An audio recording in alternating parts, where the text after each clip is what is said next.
So over here you can see that I am in my Google Classroom, and if I were to go around onto the people section, then you'll be able to see that I have some students who haven't accepted their invitation yet.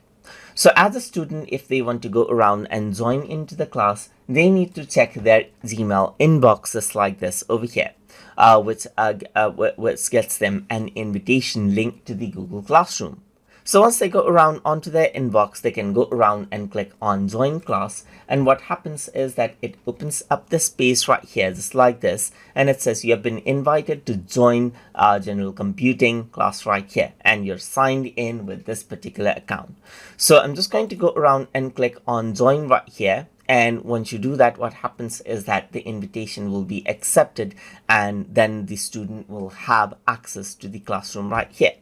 So the student can go around over here and see this. So if I were to go around onto the people section, then you can see the teachers in that particular classroom, and the student will be able to access the classwork, view your work, and then stream out. So the student view is a bit different than the teacher's view right here, where the student is able to access out the class, see the enrolled classes right here, just like this, and on the home page as well, the student will be able to access out the classroom right here, just like this, and then access out everything so that the student can interact with the teacher and then just access the content of the class.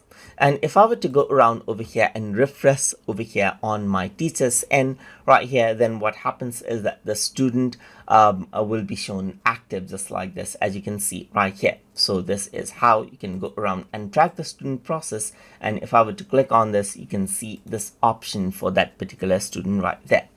So that is how you can go around and add in students, and as a student you can go around and accept out invitation in Google Classroom so that you can access your classroom as a student. So I hope you guys learned something as always, and as always, please like, comment, share, and subscribe.